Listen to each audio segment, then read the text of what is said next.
Dimanche, dès le 12 mars.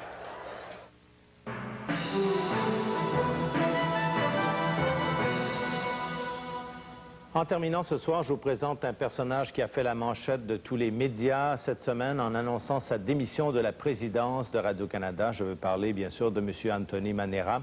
La démission de M. Manera a soulevé toutes sortes de questions sur les promesses, par exemple, qu'avait faites le gouvernement du Parti libéral à Ottawa sur le financement à long terme de Radio-Canada.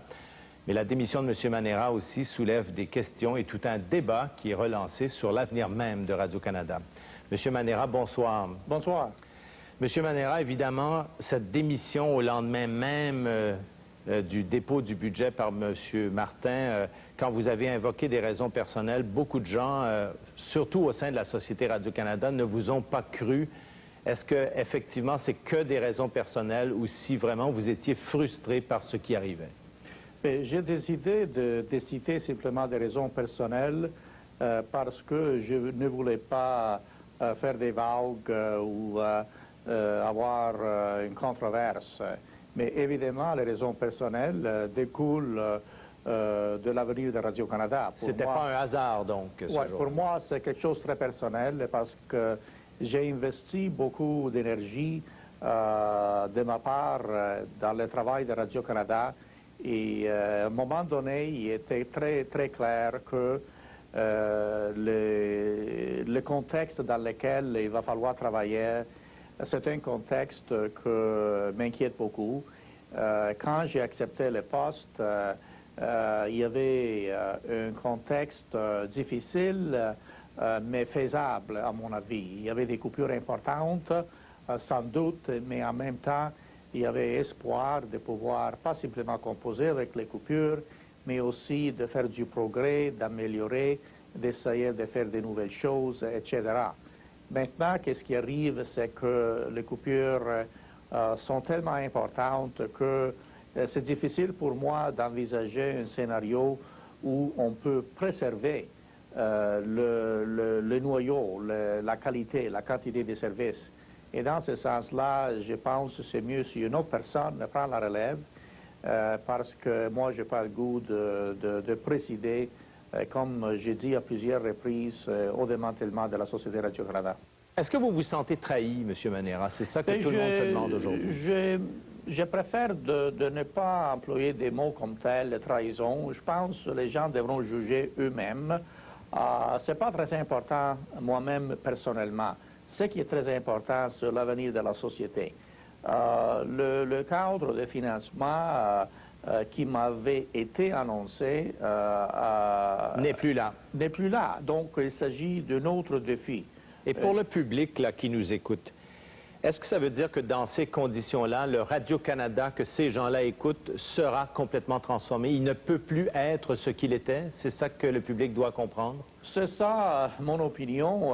Sans doute, Radio-Canada continuera. Il sera toujours une société importante parce que même avec les coupures, il y aura encore des crédits importants qui permettront à la Société Radio-Canada de desservir le public, mais pas de la même façon. Et à mon avis, ce sera un service beaucoup affaibli par rapport au service que nous avons maintenant. Et je ne peux pas prédire de quelle façon le service sera affaibli, mais il est très évident qu'avec une diminution des ressources de tel ordre, on ne pourra pas faire la même chose.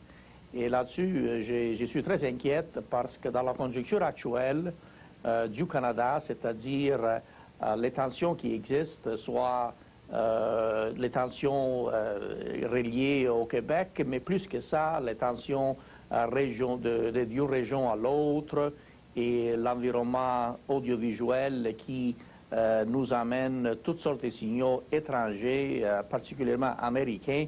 Pour moi, la priorité devrait être accordée à renforcer Radio-Canada pour permettre aux Canadiens, soit d'expression française ou anglaise, d'avoir des voix canadiennes à l'antenne. Mais maintenant que tout le monde, il y a un comité même du patrimoine qui remet en question l'existence de Radio-Canada, est-ce qu'on doit conclure que le Parti libéral, qui était le parti à Ottawa qui défendait Radio-Canada, probablement le dernier parti, qu'avec ce qui vient de se passer, auprès des politiciens, Radio-Canada, comme tel, n'a plus autant d'appui en... Quelques mots, M. Je pense que non, ce n'est pas question de remettre l'existence, c'est question de regarder le mandat qui est tout à fait approprié, parce que c'est le Parlement qui décide le crédit parlementaire, donc ça doit être le Parlement qui décide le mandat de Radio-Canada. Donc je pense que c'est tout à fait approprié qu'un comité soit, qu'on demande à un comité de faire des recommandations là-dessus.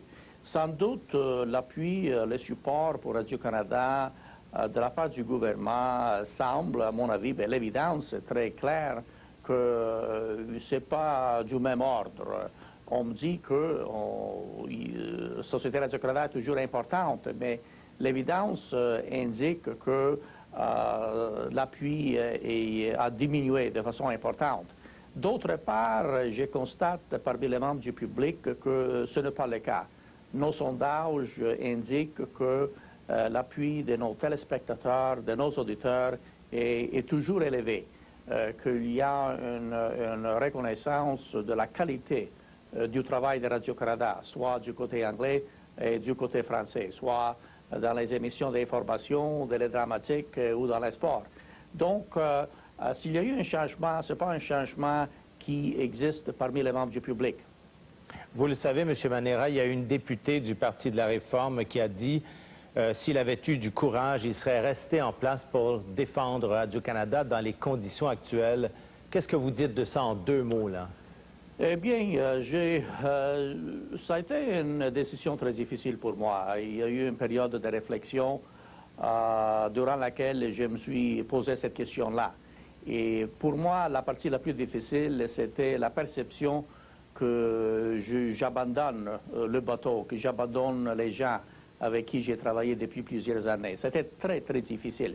D'autre part, je pense que si j'ai resté, ça aurait créé des problèmes aussi, parce que pour être un bon leader, il faut que les gens croient à ce que le leader leur dit. Moi, j'ai toujours été j'ai parlé très franchement à tout le monde. Je n'ai jamais caché les choses, mais je leur dis, regardez, nous avons espoir parce qu'après ces coupures-là, il n'y aura pas d'autres. Les gens étaient un peu sceptiques, mais enfin, ils ont accepté ce que je leur dis. Maintenant, je n'ai pas pu livrer la marchandise, donc ma crédibilité est affectée. On ne peut pas être un leader efficace si un jour on dit une chose et un autre jour on dit une autre chose. Monsieur Manera, en tout cas, merci pour ce que vous avez fait et bonne chance pour la suite. Bienvenue. Bonne journée. Voilà, demain, au Point Média, Madeleine Poulin poursuivra cette discussion sur l'avenir de Radio-Canada avec le président de la commission parlementaire sur le patrimoine à Ottawa, le député John Godfrey. Bonne fin de soirée. À bientôt.